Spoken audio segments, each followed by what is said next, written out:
Last one of the day, spices. What the heck do I cook my stuff in? Good question. You're gonna be cooking in straight butter. Isn't that a great thing to hear? Straight butter. Butter and olive oil. Straight butter.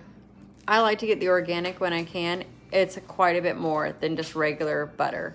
So just heads up, this is just Walmart brand sweet cream butter. There is no carbs, there's calories. There's no carbs, no sugar, no protein in this. This is a free food, and I use probably a stick a day on myself. That's how much butter I eat, y'all. And it's okay. Olive oil, the lighter, the higher temperature it can be. So this says classic olive oil, and if you see real close, it says for cooking. You'll see some that say for dressings, and they're usually a lot darker. Just pay attention because olive oil doesn't have a very high smoke point. I also use avocado oil or coconut oil. Those are totally fine too. I just don't use them that regularly because I have a kid that's allergic. So we use olive oil and we use butter for everything. On everything. Spices. Again, with the sauces, you can't really do sauces when you're doing low carb because there's so much sugar, brown sugars particularly. So spices.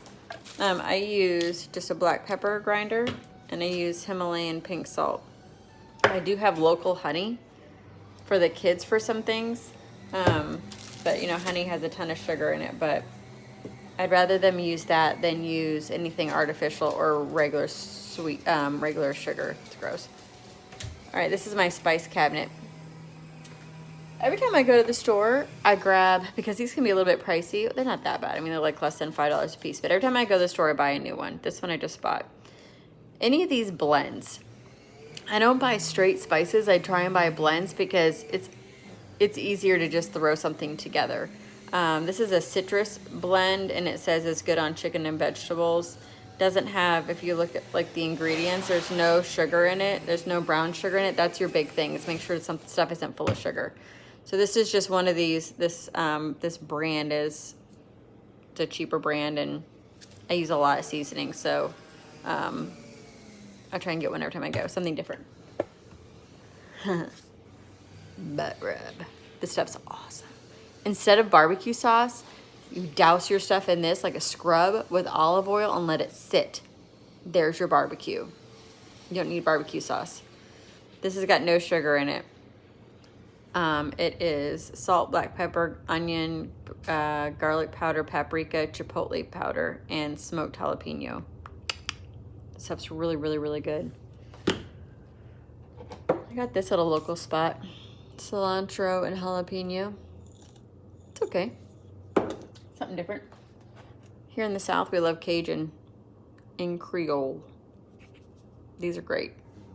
And they're not very expensive. Sorry, my son's coming. Roasted garlic herb. More Himalayan salt when I actually have to like measure out salt for something, which is not that frequent. Old Bay. It's good on everything, especially shrimp. Tennessee apple butter. You would think there would be sugar in this. There is a little bit. It says brown sugar, but it has 1 gram of sugar for a half teaspoon, and I don't use that much. I usually just on top. Yeah, and this just kind of gives it more of like a smoky flavor. I've put this on pork. It tastes good on pork, like an apple pork, you know. This is another one of those spices. This is just a complete, and it's just garlic and onion, basil. Smoky mesquite. Just any of these things are fine. Roasted chipotle garlic. And that's about it. I've got some of these like taco packets. This is kind of fun. This everything but the bagel seasoning at Trader Joe's. I've heard this is awesome. I put it on stuff to make it a little bit crunchy. Like I would mix it with like those pork rinds or something. I haven't found a reason to really have them, but they're good. And that is, and then I use the nonstick sprays. I cook with a cast iron skillet. This is the skillet I use for 99% of everything. And then I also use a Dutch oven.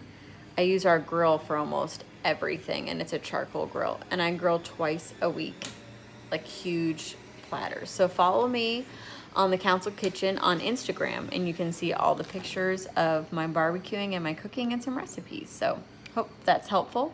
And we're going to talk about just the core things that you can eat and substitutes that you can eat for it next. And then that will wrap us up for getting you started.